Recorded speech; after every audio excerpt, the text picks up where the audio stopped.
But the bigger problem with not being able to have that book for people is it introduces a lot of uncertainty to the process of pre-ordering your books, to just find out, oh, not only can this thing get delayed, Justice League Unlimited #3 or whatever, but sometimes it just might never show up.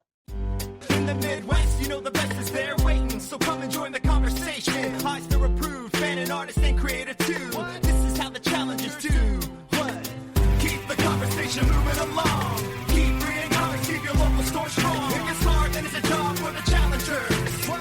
Comics and conversation, y'all. From Challengers Comics and Conversation in Chicago, this is Contest of Challengers, a comics industry business podcast with Patrick Brower. Patrick Brower. Patrick Brower. Patrick Brower. Patrick Brower. Patrick Brower. Patrick Brower and W. Dal Bush. W. Dal Bush. Dal Bush. Del Bush. Dow. Del.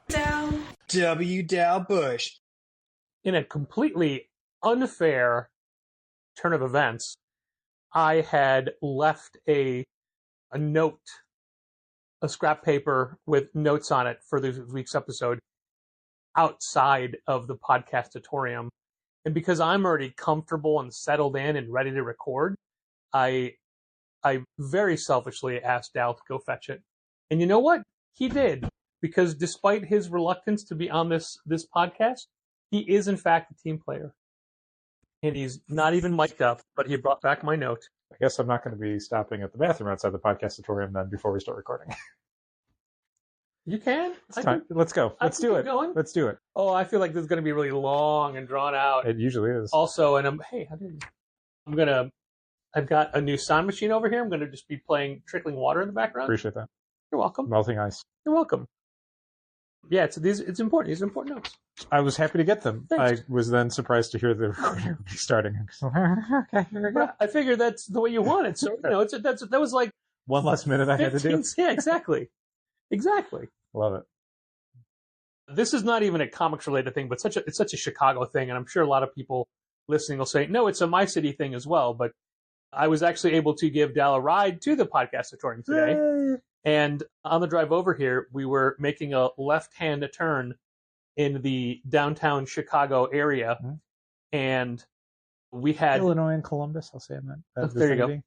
We had the turn arrow, and there was a divvy bike rider mm-hmm. who, in fact, did not have the right of way, who was just slowly pedaling through the intersection, mm-hmm. stopping us from being able to turn. Yep. So, of course, I do what any courteous motorist in that instance would do. You politely brought it to his attention. Leaned on my horn. Oh, that one. And this is a thing I encounter so often. When someone's doing something wrong and you say, hey, you're doing something wrong, their response is usually just, fuck you. Mm-hmm. So this guy did this huge, sweeping hand thing, arm wave. Get out of here. How dare you? Go around. We're trying to turn, guy, not around. Dal starts yelling, I'm riding here. It's the most stereotypical big city traffic-y thing. It happens all the time. Yeah, anytime you're in a car anywhere in Chicago and you have to honk at someone because they are going too slow, they've swerved into your lane. Or they're literally gonna cut you off. Yeah. If you don't jam on your brakes, and all you get from them is a huge honk in return, and it's like, no, and a middle fingers, you're in the wrong. Yeah, you don't get to honk and yell. No, you're wrong. Unless that honk is a honk of apology, which I don't think exists. No, not as a honk. It should be like a. Someone build that. Someone build a secondary apology horn. Yeah. Inside modern vehicles. Do that instead of all the apps and stuff. They should go back to where the first horn is always just a nice, and then the wah wah. Mm-hmm. Well, we're going to start this episode actually, as far as comics business industry stuff goes, with a really fun incident that occurred at our store, which is by no means unique to us. Mm-hmm. It's something that we hear retailers have to deal with regularly. This one was just our turn.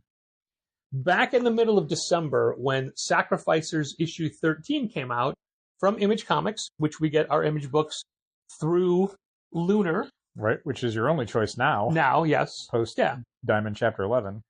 we were shorted all of our copies. And what that means is we ordered them and the order came in and they were listed on the invoice as being in the shipment, and they weren't there. They were not packed in the boxes as they were supposed to be, Yeah. but we were billed for them as though we had received them. Yeah, and in truth, we got like 2 or 3 copies, but we were short 21 copies. Yeah, which basically by issue 13 of an image series, the copies that we receive are 99% for subscribers. Very few copies are needed for the shelf because everyone's either subscribed to it because they've been reading it from the beginning, or they don't buy it at all.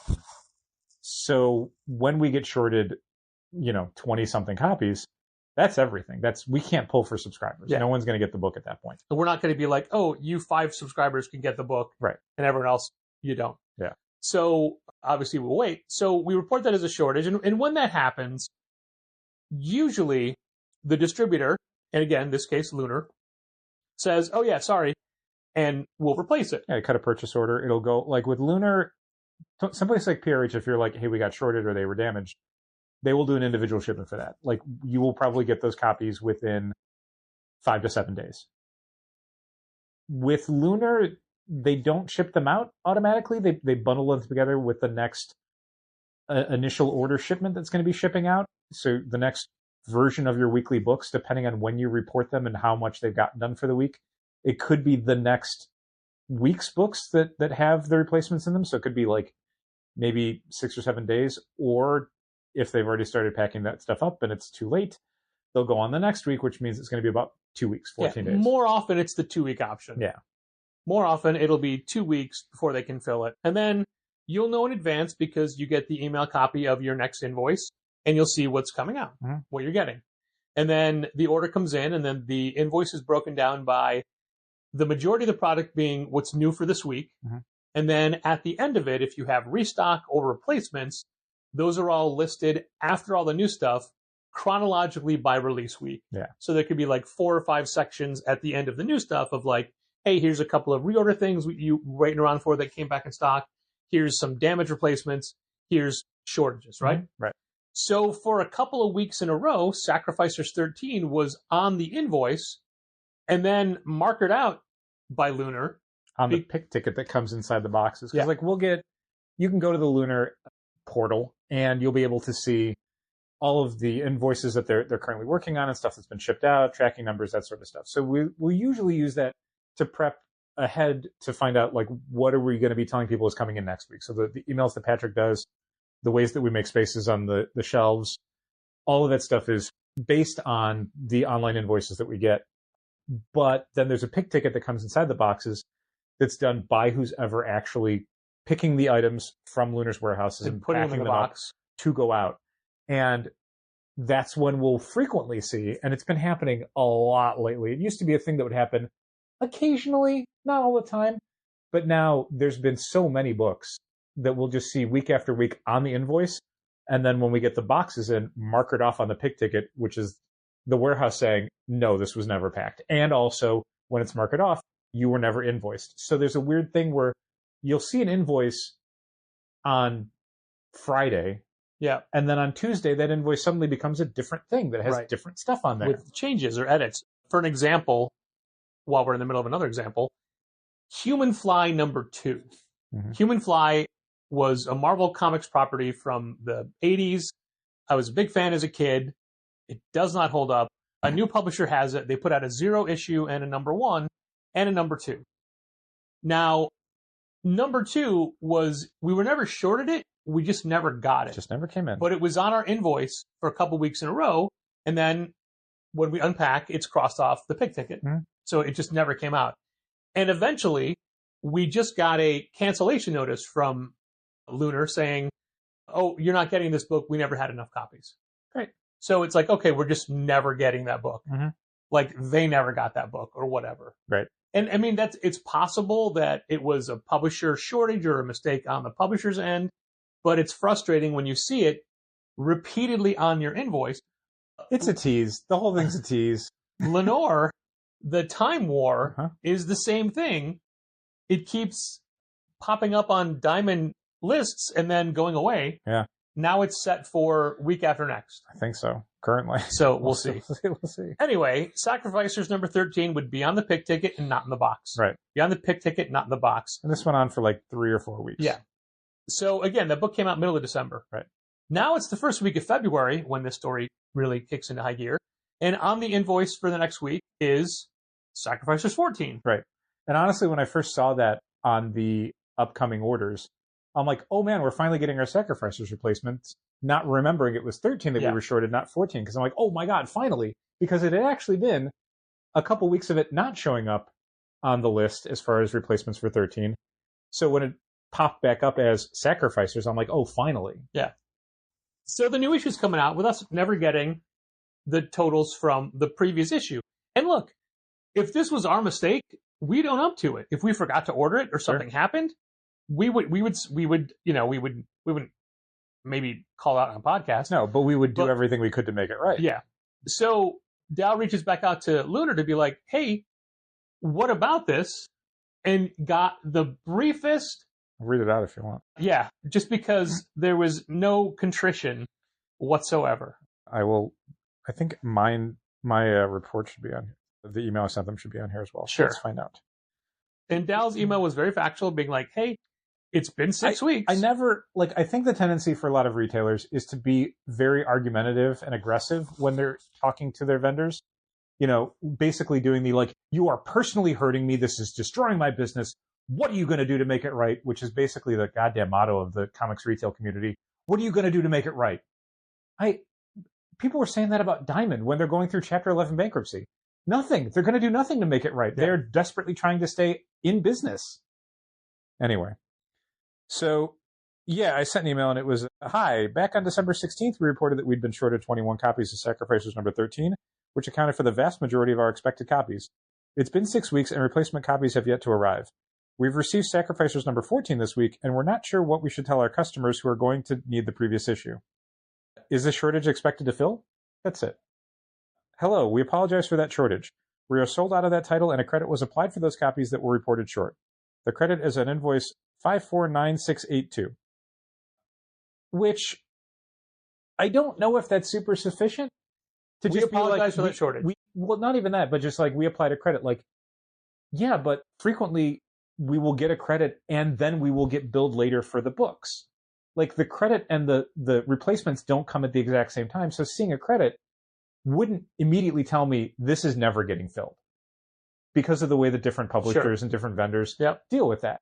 So just the oh, it was on your invoice. Yeah, but that wasn't you telling me I'm never going to get the copies. That was just you telling me we're crediting you for the ones that never showed up. Not the same thing. Didn't feel great with that. I was obviously taken aback by we apologize for the shortage. Mm-hmm.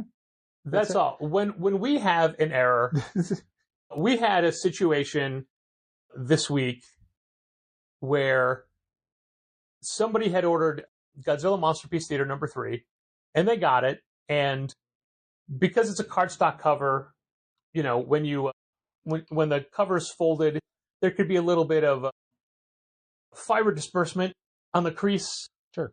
So it happens with any thick book, cardstock or non-cardstock. It'll happen with any, 70-something page stapled comic book. It had the tiniest bit of shelfware on the cover, the kind of thing that wouldn't bother either of us as buyers, right? No. Fine. So this person had emailed and said, hey, I'm not satisfied with the shape of this book. Can you give me my money back or send a replacement? And all of our copies of the book are the same shape. Yeah. And again, it's not a thing that we would even have reported as a damage because in our estimation, it was fine. Now, where we made the mistake is when Dal and I were discussing it, we each thought the other person was going to get back to this person. Mm-hmm. Yeah, you had asked me, what do you want to say to this guy? And I'm like, I hadn't really thought about it because it came in after we'd closed. Yeah, it was after hours. So I'm like, I don't know. I don't right this second. I don't want to think about it because I had a long day and I don't want to deal with this right now. And you're like, well, here's what I would say. And it's all right, sounds like you thought it out. But my point was, here's what I would say. And it's mean. Uh-huh. And which is probably why I shouldn't say it. Uh-huh. Yeah, I took it as this is what I was thinking. And it's okay, well, you've given it thought and I haven't. So well, regardless, you're gonna neither of us got back to the person. And this person had ordered like 4 times from us. And in my head, I'm like, no matter what happens, he's done. He's not going to buy from us again because we're not going to refund him, and we're definitely not going to send him a new book because we would have to eat the cost of the first book. Yeah. The cost of the shipping would be more than the cost of the copy that we were sending him. Yeah. For free. Like, none of this works economically. And on top of that, again, nothing's wrong with it. It's not defective. He was just unhappy with it. It's like, the thing that I keep thinking about in general is there's a difference between I would have picked a different one and it's defective. And if it's I would have picked a different one, don't do mail order. Sure. Like, you are kind of rolling the dice on that as far as like, is it, because to give it a corollary, when we sometimes list high ratio incentive books on eBay, if it's a super hot book, I will get at least 2 people who are emailing me saying, what do you think this is going to grade out at? And it's like, I am absolutely not guaranteeing that. Like, there's pictures of the book. It's unread. No one else has ever owned it. I'm not putting anything in writing. What is it going to grade out at? That is not what this process is about. You are getting a comic book. What it values at is not what I'm guaranteeing you. Like, I'm guaranteeing you a comic book that you will get to own and is readable. Like, obviously, if it's a high ratio incentive, you're never going to read it. Right. But the idea that, like, I would, I want to make sure that it's a good copy, like, then probably don't order it online, man. I don't know. Like, that's just how it works. I remember that being a thing where certain people, for certain action figures, were frustrated because they would order Marvel Legends from regular online vendors and then find out, like, oh, the paint apps weren't great. And it's like, well, you ordered it online. You want the paint apps to be absolutely perfect? Go to Target. You telling me that if you're in the toy store and they only have that one figure you like, you're going to look at that and say, I don't want that one. Yeah, because again, there's a difference between defective and I wouldn't have picked that one. What I want someone to do one day is to diagram one of our episodes and write a topic and then do all the branches of how we keep going off topic. Sure. So getting back to off topic is a different podcast. The person with the Godzilla complaint. So they wound up calling on Wednesday, which never the best time to call. No. Fine. Dal answered the phone. They were expressing their concern, mainly that they hadn't been contacted. And no, so here's the thing. They never brought up that they hadn't been contacted. Oh, okay. There was a point near the end where the guy said, did you see my email? And I said, yeah, no, I saw your email because I thought Patrick had already gotten back to him. So I thought the phone call I was getting was I'm unhappy with the response I got, which at this point is going to get you probably a less good response than you got the first time. Sure. So Dal basically explained to him what we'd already explained to you. But a much more curt and succinct version of it, because I was ringing people up and it was just like, no, you're not getting a replacement copy. The copy you got was fine. It was a good copy. It was a sellable copy. So then a few minutes later, he calls back and I answer the phone and he just launches into it like, hey, it's me again. Look, I'm not, this whole thing isn't sitting well with me. And I'm like, what thing is that? Mm-hmm. Well, I just called him like, well, you obviously didn't talk to me. Nope. He's like, well, I talked to the other guy. I'm like, well, what's your concern? Well, I guess I can talk to him. Like, no, what was your concern? Because I could tell who it was right at that point. But you wanted to pretend that you couldn't. Let Patrick have his fun. So basically, it turns out that this person is really new to comic book buying. And I took the time to explain why the book was in that shape and like how you really did. You went into detail. And this was the point where I was getting really confused. Because the last conversation you and I had about this was you were very mean about what you wanted to say. So hearing all of this, like, let me walk you through this in a gentle way was like, wait, what? That's because I mistook their email for being, like, let's say a speculator versus it was the same language versus a newbie. Yeah, the same language that we would get from any speculator, which is the like, this is really a 9.2 book. I was expecting it at a 9.8. And it's like, why would you expect that? You shouldn't have expected that. But also, from the beginning, I'm like, well, he's bought from us multiple times, and no matter what we do, we're going to lose him. I'm like, I can pull him back. And you did. And God bless. I explained a lot of stuff, but the reason I brought this up in the first place was the one thing that I apologized for several times in the phone call was not responding to him. Yeah, I mean, certainly I would have approached it differently if I would have thought he'd never been contacted before. I probably would have been less curt. I would have been a little bit more apologetic for sure. My point is that I realize that's a mistake we had made, Sure. and I'm taking responsibility for it. I am also taking responsibility for you not doing it. Yeah, I like how no matter what, the whole time it's like, I thought you were doing it. I never said I was going to do it. I hands down never said I was going to do it. We usually have these talks, and it's always, this is why I'm not going to do it. But anyway, that's not the point. The point is that as a company, we take responsibility for a mistake. We don't just say, we're sorry that happened, which is exactly what we got from Lunar. And at that point, like, we were done talking to Lunar about it. I did not go back to them with a, like, no, you have to make this right. Even though, like, the implication in the original email is, I got 20-something customers who were expecting to read the next installment of this story. If they don't get this one, they're not reading the next one. Yeah. We're going to lose all of those sales, which not huge and certainly not more than a drop in the bucket to a company like Lunar. But the bigger problem with not being able to have that book for people is it introduces a lot of uncertainty to the process of pre-ordering your books, to just find out, oh, not only can this thing get delayed, Justice League Unlimited number 3 or whatever, but sometimes it just might never show up. Like, the issue that you've been reading will just never appear. And not like a nationwide shortage or, you know, a huge printing defect that's kept anyone in the country from reading it, but like, no, you shopped at the wrong store.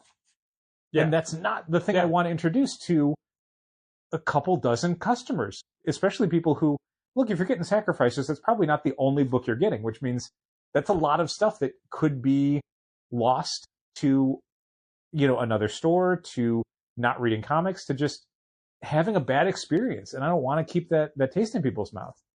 So yeah, while Lunar could just be like, nope, you got a credit, we're done. That was not where we felt like we could leave it. Yeah. So then Dow's like, look, you need to go on social media, because he refuses to, and basically ask, it all works. It's all tubes.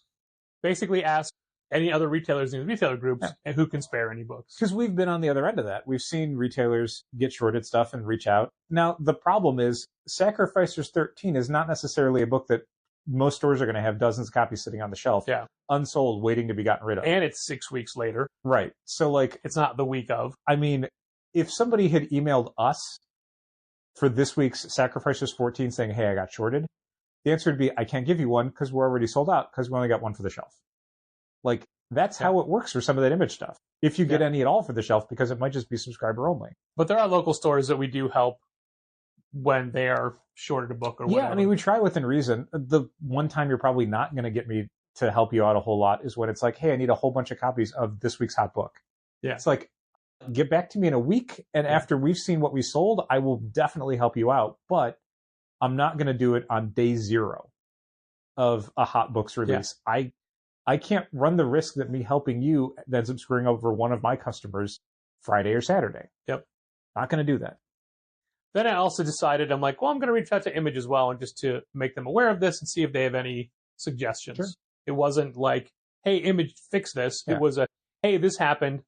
Can you think of anything else I can do? Yeah. Even if it's just, here's another account that gets a lot of Sacrificers that we could put you in touch with, or something. Like, you might know in the retail community a store that does really well with that book, and we could work out something with that. And I mean, honest to God, the discussion we'd had internally was, you had said reaching out to Image. I had said putting stuff on Facebook forums for retailers. But I'd also said, like, look, if it comes to it, we're going to have to just buy retail copies of this book anywhere online we can find them, and then resell them to our customers at what we paid for them. Yeah. Which means we are making $0 on this and losing money on shipping. Yeah. But that's what you have to do. There was no version of this where we were just going to be like, well, we just can't get Sacrifices 13. Sorry, guys. Well, after a very short amount of time after that email was sent, Image reached back out and said, we have authorized 21 copies be released to you. Mm-hmm. We're just going to leave it at that. Okay. Which was incredibly generous. I mean, we're still paying for those books. Oh, yeah. But they were able to say, we found these 21 copies and we're making sure you get them. Which is great. So hopefully by a week or so, we should have issue 13 for everyone. And then we sent out an email to all of our Sacrificers subscribers to let them know, like, here's what's going on. You're going to see 14 on your email for this week's arrived books. You never got 13. Here's why. Here's when you're going to get it. And basically, because I do this to myself, I had to go through the entire process I described a few episodes ago about finding that having to find a way to email just Sacrificer subscribers, and it was 8 times dumber than I thought it was going to be when I had described my worst case scenario. It took so long. It was so monotonous. It needed so many stupid steps. I hated it so much. Next time I am probably just going to instead go to 20 people's houses and tell them in person what happened instead of trying to email them. Did it make you feel a little better when you got that thank you email from Ron? It was nice. It was very kind. I didn't expect anything, and honestly, we don't need anything. But it was, oh my God, I was so furious about having to do that. So furious. Anyway, thank you, Image, for Thank you, Image. solving that error that was not your error. Mm-hmm. Like if the Manage Comics subscription screen where it lists out everyone who gets Sacrificers had a column where it listed everyone's email addresses, just copying that would have saved me 15 to 20 minutes. Instead of having to do the stupid thing where I go to Shopify, go to the Customers tab, go to the Manage Comics active segment, export all of that, take the goddamn Excel spreadsheet of hundreds of people, and then line by line delete the people who are not subscribed to Sacrificers by looking at the Manage Comics Sacrificers list and matching it to that so that I could then have just the 20-something people who have the subscription of Sacrificers and then copy those things into Gmail, into the BCC section. Oh my God, I hated it so much. I really feel that the faster way to do that would be just to pull up the list of everyone who gets the Sacrificers. Sure. And then just look up their account and copy their email address and paste it into the open Gmail tab window. Just bounce but back then and you'd forth. have to do that 20 times. Yeah, I know. It would be as long, which is as time consuming. Neither of those is fast. If you had to do that 20 times, I feel like it wouldn't take as long, and we're not testing this. No. I feel like it wouldn't take as long as what you just described did. I absolutely think it would take as long. It would just be like differently boring because you'd be doing it 20 times. Like just think here's of what we're going to do. think of two windows that you have open. Yeah. One with a list of the Sacrificer stuff. Yeah. One with your Shopify screen. Having to go, okay, let me copy this into here, search here. Here's the email address. Let me copy that email address into this other tab here. And then do that 19 more times. Here's what we're going to do. We're going to pick a title. We're going to... I'm never doing this for fun. I'm never doing this as an experiment. No, don't worry. There's a punchline to this. We're going to... I'll be at my computer at my home. You'll be at your computer at your workstation. Mm-hmm. And then we're going to set the timer and we're going to go. And the book we pick is Absolute Batman. Honestly, here's the thing. If it had more subscribers, it would have been faster. Like the two... It's definitely not faster my way. It's like a bell curve where like if it had 3 subscribers, super fast. If it had 150 subscribers, super fast. If it has 20, you are fucked. You are sitting there hating your life. I think I'm hating my life if it's 150 subscribers. No, that's for my pattern. That's my the pattern. easy part because you're just here. Let me knock these things up. Boom, we're done. Well, I appreciate all the work you went through, and so do some of the customers. I hated it so much. But see, that's just one extra step that other stores I don't think will do. I don't know, maybe. To send out the email to say, hey, here's why you're getting 14 and not 13. It's like you had mentioned, like, wasn't it nice to get a thank you about that? And I didn't really think it was necessary because to me, it was just the most basic thing you can do. Yeah. Like I would have felt terrible about people getting a Sacrificers 14 email and then having to contact us and go, hey, I never got 13. And then us having to say, like, I'm so sorry. Here's what happened. I'd rather get in front of it and be like, look, before you freak out, reasonably so, here's what happened. And it also prevents you from having to explain it up to 21 times. Kind of, yeah. And, to quote my co-host on this podcast, W. Bush, it's the least we can do. It's the least we can do. It's been said.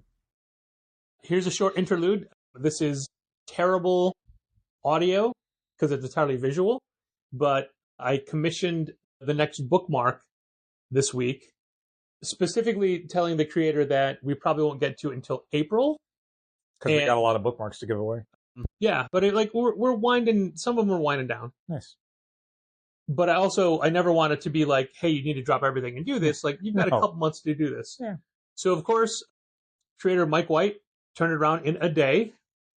And here is the reveal because Dal has yet to see it. True. You described it to me. So here is the front.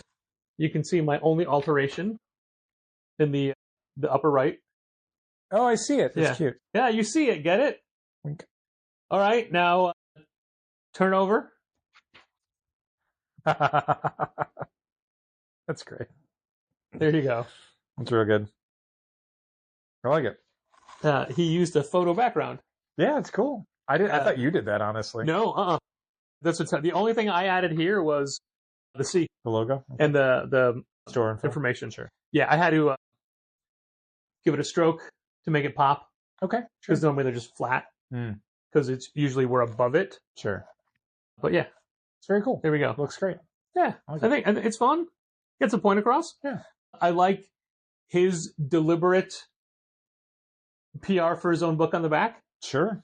I Good. even said, I'm like, hey, you can make the front of it entirely, your property. Yeah. That's fine. Yeah. Then I just dropped in the little C. Cute. And then, so there you go. It's pretty cool. See? Beautiful, beautiful audio. Yep. It's good content. Yep. Good audio content for the podcast. So when the new bookmark comes out, you can say, oh, I heard about that. Go back to episode number 722 Yep. to see if anybody, in fact, remembers that we even talked about the bookmark. I hope somebody writes it down, and then in April, it's like, Well, if we do it in April. That's when I said, we'd Okay. started. But yeah. Yeah, long enough to be that he'll probably be like, when are they going to make that bookmark? I need the publicity for my book. Okay. I assume a lot of bookmarks are probably going to go out this week because of the store-wide sale. Yeah. Yeah, which, by the way, the sale will be going on As you're listening to this. as you're listening to this, unless you're listening to this. Oh, no matter what. No matter what. There's Yeah. no version of this that's going to go out, and the sale is not underway. The sale may be over, though, depending on when you get to this episode. if you're lazy and just take forever to listen to it. I just had somebody say they just got into the podcast recently and they're catching up. Weird. And it makes you wonder, I'm like, do you go back to the beginning? It was a whole different thing back then. Yeah, and also, like, so much of this is very topical content. You know, Yeah. I mean, obviously some stuff is kind of evergreen, like in that we'll talk about the same things again and again because they're endemic to the industry. But there's some stuff that's very like a creator made an announcement or a company made an announcement about being bankrupt. And that stuff, Again, I don't know if that trick ages never well. works. I don't know if that's something where like a year from now it's going to be like, oh, Diamond, what? Every once in a while when I need to pull out something from an old episode or I pull up an episode from years ago, I'm shocked by how similar it all sounds. Sure. I don't mean technologically, I mean topically. Yeah. Same Like, stuff. Oh, yeah. It's the yeah. same bullshit. Different day. Sure. I was recently part of a podcast meetup with Chicago and suburban area longtime podcasters, people that have been podcasting for at least 5 years. Ooh. And it's just a way to talk about your experiences doing it, how you do it, and what you're hoping to get out of it, and the channels you use. And it was really educational for the first one. Mm-hmm. And it's going to be a monthly thing, most likely. But it really made me look at how we do things and avenues we're reaching. And there's entirely a new channel that I had been ignoring that we're opening up and like putting it through there to see Okay, cool. what it works. One of the things I joked about was that through Libsyn, we are on like 15 different podcast platforms that I could not even name. Sure. Or like when you get an email saying, Samsung is shuttering their podcast app so people can no longer listen to your podcast on the Samsung podcast app. And I thought, did they? I mean, I know we were on it because I had to set it up. One person must have. But it's like setting up, basically what Libsyn says, oh, you've got a new channel. You just check a box saying, yes, please, and then throw in your RSS feed and just make sure your connections work. Right. Like, you're not doing all the hard work. No, they are. That's their job. But then I always wonder, like, who's listening to this stuff? Like, when the Divorce Gun released the Upholstered Urinal Strike Back EP almost a year, it was March of last year, we're on 60 some odd streaming platforms. Nice. And I could name maybe 5. Sure. There's so many. Still not on Apple Music. But anyway, definitely Spotify. Yeah. If you just search Divorce Gun. But it's amazing to me, like, who's listening to these? Like, at what level are you down in the, like, 40s of your podcast or your music streaming applications? You're like, yeah, this is mine. This is the one I want. Uh-huh. when I first bought an MP3 player, this is way off topic, I was looking at getting Get flowchart ready. yeah, exactly. Getting an iPod, and the salesperson at Best Buy talked me into a different one, which was significantly cheaper, but only hold like an hour and a half of music. Sure. And I can't even tell you what the brand name was because it was out of business so quickly. Yep. It's hard to compete in those things. That's why, I'm surprised when there's so many apps for all of these. Yeah. But there it is. There it is.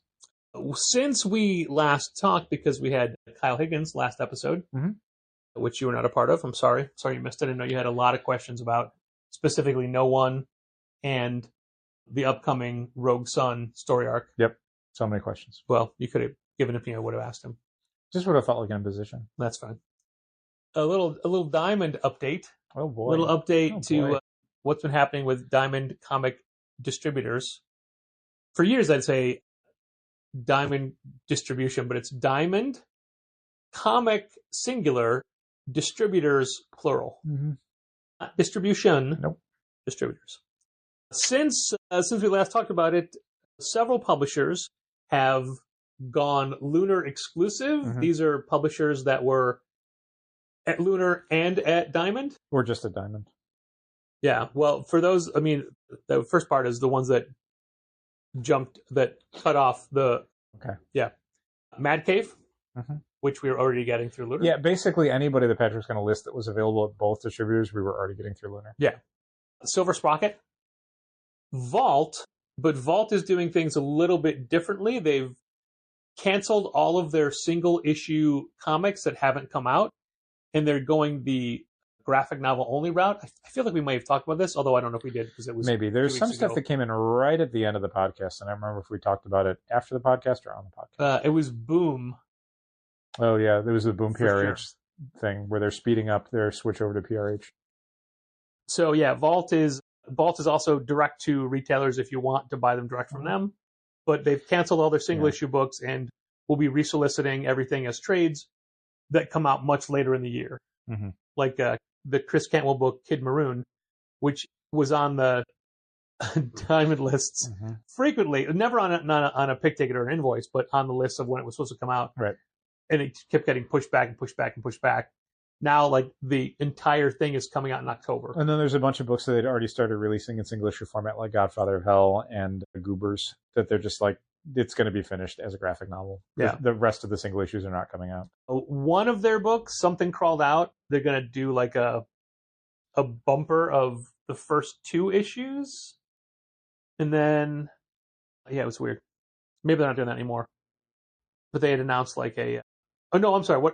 Because they put out 2, they were just going to release 3 and 4 is one thing. As one thing, yeah, that's what it was. Yeah, as opposed to other books that were like less far into their stories. Which, if you really want the collection of Goobers, which I think was only a 3-issue series, you're rebuying number 1 in the collection. I guess the thing that's so strange about the Vault thing is that, a year ago, Vault was the company that was like so all in on single issues. Like first issues were free to try and get people to read the rest of the series.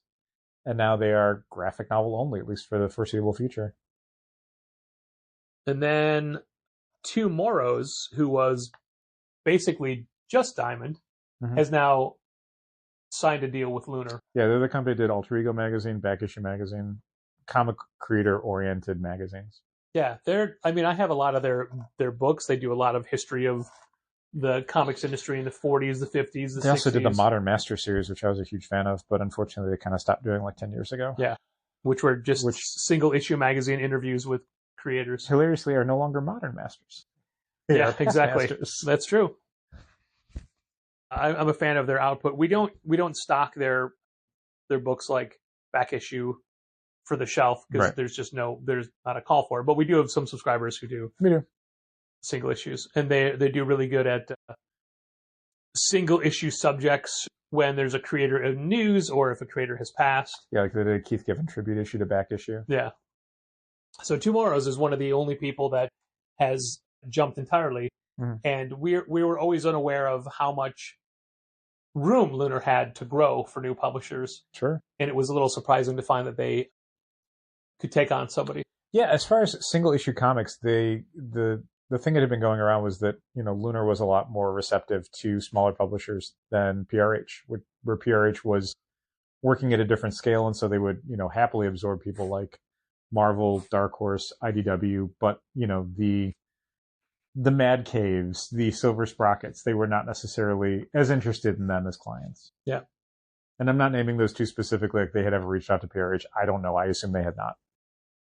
It's now time to thank our Patreon supporters, including our annual patrons, Usi Arun Singh, Becca Hilburn and Joseph Coco, Bren Helt, Dal's mom Diane Bush, President of the Brian Garside Fan Club, Django Boren, Jose and Genevieve Villagomez, Josh Crowley of Westfield Comics, our bestest wrestling watching pal, Michael Lee, Michael Romanenko, Severio the Cat, our patrons who have created their own tier, Andrew, Drew Troy Aaliyah, Chris Burton, Claudine Neville, our other generous patrons from the Say My Name pledge level, Ben-Hur Benedict Calaguas, Managed Comics Own, Brian Garside, Christopher Haith of Crooked Dog Comics, Drew Triner and Ashley Edwards, Gareth from Monkey Rocks Comics,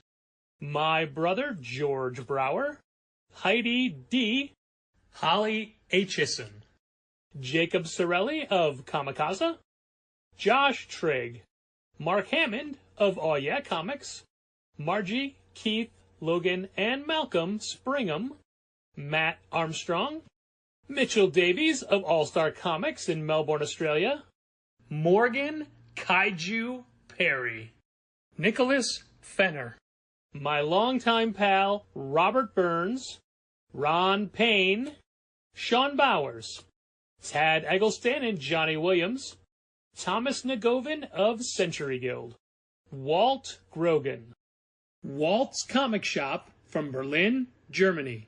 And if you want to hear your name thanked on this very podcast once a month, head over to patreon.com/challengers and pledge at the $5 Say My Name level. And a big thank you to all our other patrons at the various other pledge levels. There were 2 distillery announcements today, which I'm pretty sure you are completely unaware of. Probably.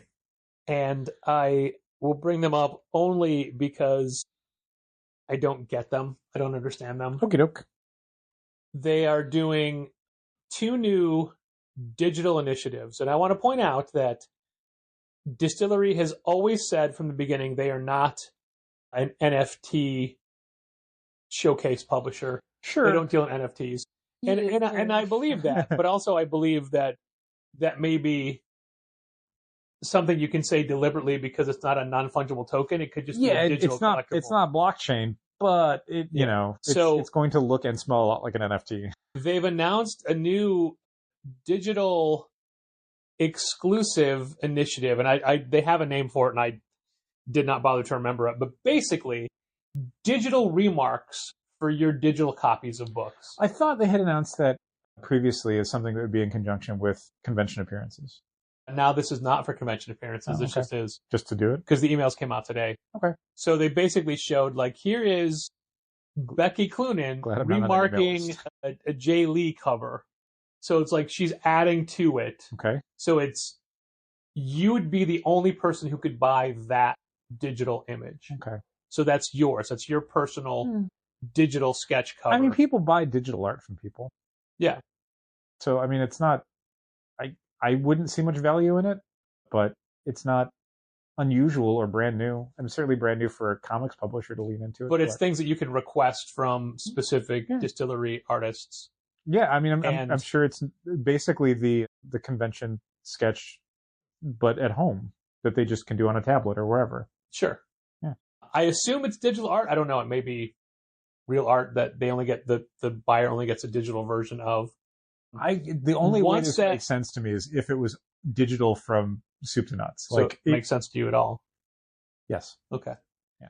Once the digital art is purchased, it is the whoever bought it, it's theirs, but they can resell it in the distillery marketplace. And if they do, then those creators involved get a cut of that. Yeah, that is... which is always, I think, a benefit for the creators. Yeah, and I mean, that's something I think that they'd announced in the really nascent days of Distillery when they were talking about various digital initiatives, was that as they did digital resales and stuff like that, creators would continue to get a cut from that, which again is kind of a basic NFT thing that was talked about when a lot of evangelists were trying to get the Web3 stuff up and running, was that, oh, it's, you know, this passive income that this people downstream of it will always receive. And it's like none of that ended up being true or functional or whatever.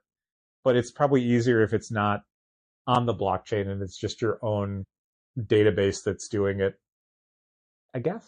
I just think that it's probably because I'm too old school on this that I don't understand the desire to be the sole owner of a digital image. I mean, sure, you could probably print it out and everything, but like buying a and print people do. or...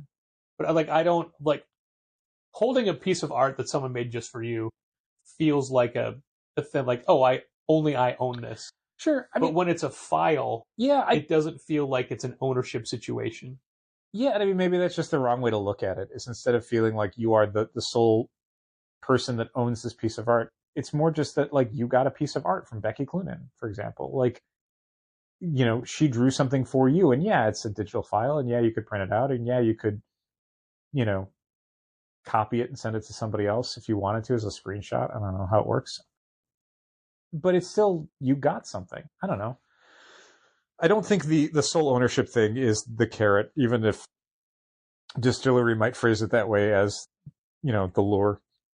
I don't think it is. And then the other thing they announced was that for the duration of a book's existence, the A cover and the sketch cover will always be available digitally. Okay. I mean, I can't imagine why I would want to buy a digital cover with a variant cover. Like that is asinine to me. I don't understand that premise at all. Like a limited edition digital cover is something you'd pay more for or would be scarce. I could not care less about. Maybe when you're requesting a remark, you have to give that artist your digital copy of the book's cover. Maybe.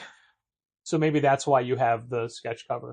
Because you can eventually be like, oh, I'm going to ask Tulu Lote to mark up this sketch cover to missionary number 1. Yeah, I mean, it's all interesting theory stuff, but I don't think that, again, in the years that people have been doing NFT stuff that mimics a lot of the same behavior, I don't think I've heard anyone really getting into it as a collectible or as something that's, you know, exciting. Almost every weirdo NFT thing just ended up being a scam. Like, I know that stuff retained value and people were never a fan of it so much as they looked at it as, you know, like there's a word for it and I blanked on it. I don't know. Well, while you're thinking, I think it's a perfect time to make this huge announcement we've been working on for everybody. The announcement of Challenger's cryptocurrency. Chowcoin. Chowcoin, yeah. Chowcoin. Mm-hmm. Chowcoin. People can invest in that, and we highly recommend everyone invest their life savings into it. And just like as seen in Squid Games 2. The financial vehicle, by the way, is what I was thinking of when I was thinking of NFT coins. So like a NFT stuff. Card in the shape of a dollar bill? Sure, if you want. Too late, you said it. I did. I meant to say dollar sign, nope, but a dollar bill works. It's fine. Car in the shape of a dollar bill. Cars are rectangular, so it's perfectly fine. I think I saw it in the Solid Gold the Fantastic Four trailer. Yeah. Car in the shape of a dollar bill. Yep. Also created by AI. But it's 1960s currency, so who cares? Here is a thing, a Shopify thing that drives me insane, and I don't fully understand how it happens. If it's the email thing, I already talked about it. I looked into it and got just the most basic answers from Shopify. I'll go ahead and say the answer you received was unhelpful, Patrick. So at the end of the year, it is traditional for businesses to add everything up. Reconcile their financials. Mainly for their accountants, for their taxes, for those things. And you've been logging all this information year round, and now you've reached the end of the year, and it's like, let's put it all together. And that's the thing. I log it every week. Every Monday, I go to the previous Monday through Sunday. Sometimes you do it at 12:01 a.m. on a Monday. Yeah, never again. Never again. Lesson learned. So I do it for each week, and then at the end of the month, I add the month, all the weeks together and reconcile the month, and I always make sure that my calculations match what Shopify gives us. Mm-hmm. But what I found is that randomly over the span of time, the Shopify totals will change. Sometimes they go up, sometimes they go down. Never a huge amount. Yeah, it's not like doubling or halving. Yeah. For example, when in early January I did all of the calculations for 2024, I had a number, it made sense, it was all good, right? Mm-hmm. Then I'm like, I'm going to wait. I'm going to go back to it. And I went back to it mid-January. It had changed. Went back to it in early February. It changed again. And now out of 12 months, 7 months had different totals. So I thought about this. Yeah. And I think I have a solution for it. Okay. And it's that we apparently have a lot of customers who are time travelers who are traveling back to 2024. And I appreciate their business. God knows I do. I don't want to make it sound like I'm ungrateful.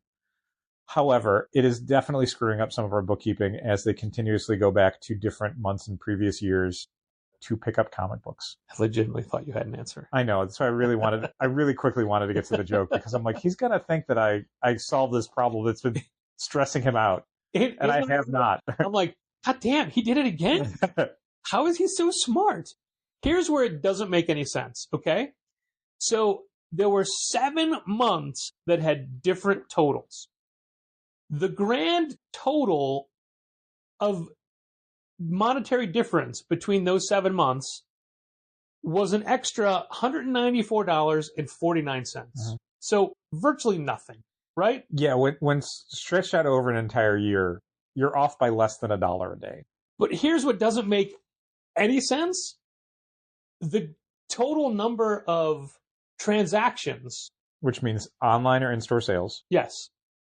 From the original calculations to the new ones went up by 3. That's why I think it's the time travelers. It can't be 3 transactions over 7 months. It would only be 3 months then, or 1 month or 2 months. How is it 7 months? So basically, when asking Shopify, what they say is, well, sometimes it takes a minute for money to clear. Sometimes if your transactions are in other countries, there's a lag time. None of ours are in other countries. We don't ship international. Nothing at all in other countries. Sometimes it's exchange rates that are different. Again, it's all American currency. Nope, none of that. So for the love of God, I don't get it. And look, it's only $194 over hundreds of thousands of dollars worth of transactions. Right. And it's 3 extra transactions over thousands of transactions. But how does it always happen? And even so much so that it already happened once this year. That's crazy. The first week of January adjusted. It's so crazy. And I don't know why. And Dal has said, well, call them and ask, but I don't have a good number. Yeah, well, no, not even call them and ask, but when you're in the kind of help queue for Shopify, there are also contact things where you can be like, look, I need to talk to somebody. Yeah. I will go to the Shopify page and I will figure that out for you. Because I've had to do it before where usually because a system is down or something and it's like, why isn't this working? And someone needs to look at it. But yeah, unfortunately, like every other goddamn business on the planet, there's a whole layer of AI that you have to get through. Oh my God. That is unhelpful. We had just this week alone, there was a question which I have not gotten answered yet from our unemployment insurance company, Next. And each time, so I call them, sorry, phones are closed, it's lunch. Okay, by the time I call back, phones are closed, it's the end of the day, we close at 4:00 your time. Yep, thanks. Great, fine, that's on me. Then I had a question for Square about a charge I didn't understand. And I had to go through so many of their AI things. And, I'm sorry. So for Next, I did open a chat and I got to somebody finally. And at the end of it, they're like, oh, you're talking to the wrong people. You're talking to Next Insurance.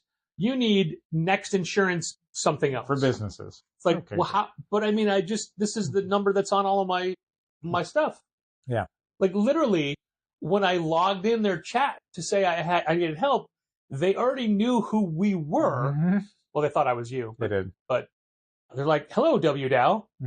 How can we help you? It's like, so you already know that we're like a business account. Like, Right. oh, what you're asking, that's a different division of the company Yep. entirely. And you have to call them. Yep. And that's when I start calling and can never get through. Nope. And then Square was able to basically, and I felt really bad for this guy because, it's Wednesday and I'm doing stuff. Right. But for whatever reason, their chat window doesn't have a little chime when they respond. Crazy.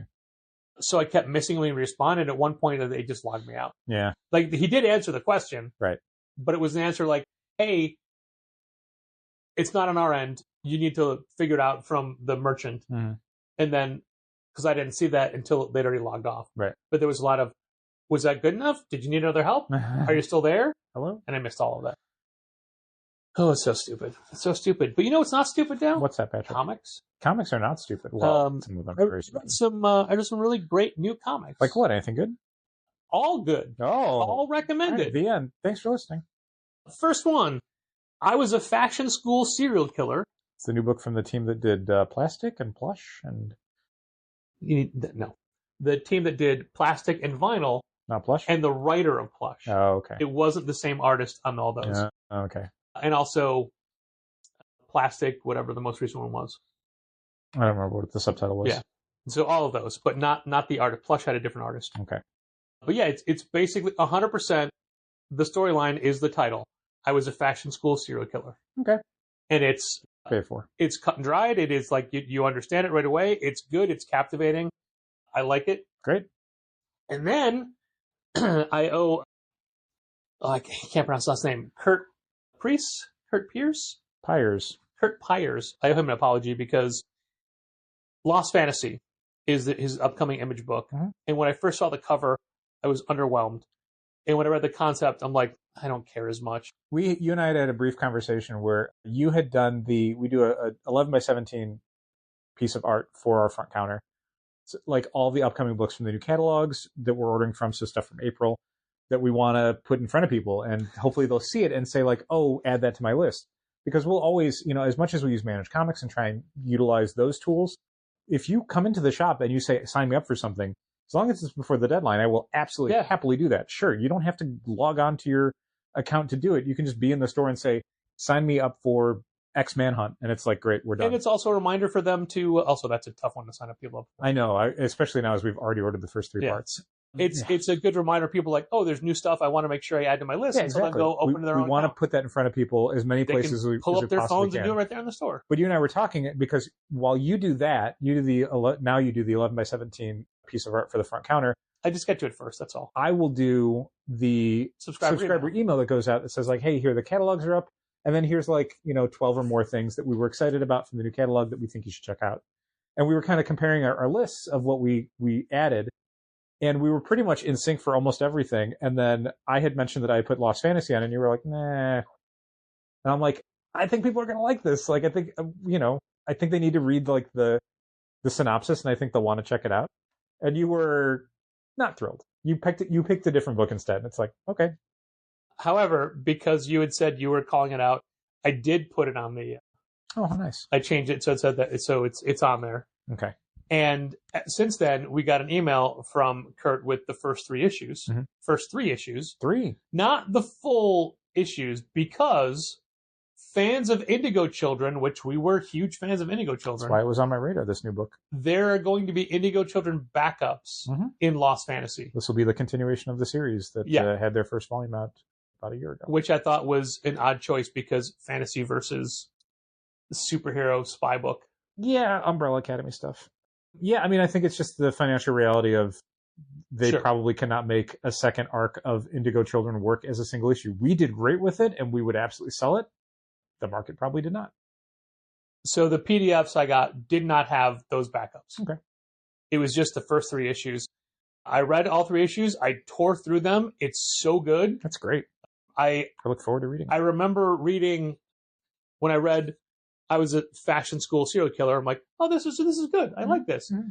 Then I read Lost Fantasy. I'm like, oh my God, I love it. You had It's to so good. recalibrate what good is. Yeah, I did. Oh. And I have since then. They can use it in the book. Patrick Brower, I had to recalibrate what good was.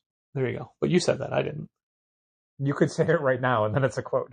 I had to realign recalculate what measures criteria. And since then, I've been talking to Kurt on social media about it. It's so good. It's so good. And it's. I'm looking forward to it, and I would be shocked if we didn't have a ton of copies on the shelf when it comes out. Because it's one of the problems with almost any new image book by creators that are not household names as far as comic fans are concerned and are not featuring properties that they're already familiar with means you are going to be doing a lot of hand selling as a store. Yeah. There's a number of people that will listen to our recommendations on something like a podcast or an in-store promotion or an email. But that's like, a fraction of what we would hopefully get once people come into the store and they see it in the front counter and they're like, what is this? And we go, oh my God. And then they buy Lost Fantasy and then they read Lost Fantasy and they hopefully subscribe to Lost Fantasy. And then lastly, I want to mention the next Matthew Rosenberg image miniseries. Mm-hmm. We're taking everyone down with us. I read that too. I liked it a lot. I like the premise a whole lot. I wish the first issue had more of the premise that is in the solicitation in the book. Yeah, and that is a thing that happens a lot, especially with image books. My criticism. I think Matthew Rosenberg is a creator who's given people a lot of reason to stick with the book. So while issue 1 doesn't necessarily give you everything that's in the solicitation for the premise of the book, you are going to get there and it's going to be good. Yeah. So that's a book that I think on faith maybe a little bit more, but I like the first issue. I like the premise of the book. I like the characters involved in it. I like the POV of it. I like the things it's kind of talking about parenting and about, protecting your kids from the world versus letting them see it in all of its ugliness to prepare them better for it, that sort of stuff. That's exactly what I was going to say. I could tell. I have that same thing word for word. Right here. My eyesight isn't great. Were you looking at my notes? Is that what it was? You can use that in your pitch, by the way, if you want. Go ahead. I'm never, ever going to use the word parenting when describing a book for anybody because that would be a massive turnoff for me. Okay. Did you read the first issue? Oh, no. I didn't say that's what it's about. Sure. I'm just not going to say that's what it's about. I see. It's about robots and a young girl. Okay. It's about a lot of robots. Yes. And a young girl. One young girl. And the fault of society. Sure. So there we go. Okay. Also highly recommend that one as well. Yeah, for sure. So to recap, the books you need to make sure you sign up. Look up at Managed Comics, put them on your account or whatever service, whatever store you shop at looks at. I Was a Fashion School Serial Killer. Lost Fantasy. We're taking everyone down with us, which used to be Challenger's motto, but now we're just taking ourselves down. Yay! Did you enjoy being back on the podcast? Oh God, we're recording? I thought we were just talking. Is this? Have you been recording me? Is this a microphone? We're gonna start recording now, so you can't pee for another hour. Oh, great. No, I'll just pee. Fine, we're done. Thanks for listening. Keep reading comics. This has been Contest of Challengers. Thanks for listening. Keep reading comics. Challengers is located at 1845 Northwestern Avenue in the Bucktown neighborhood of Chicago. 773-278-0155. Keep up to date with new releases and events at challengerscomics.com. And help fund this podcast at patreon.com/challengers.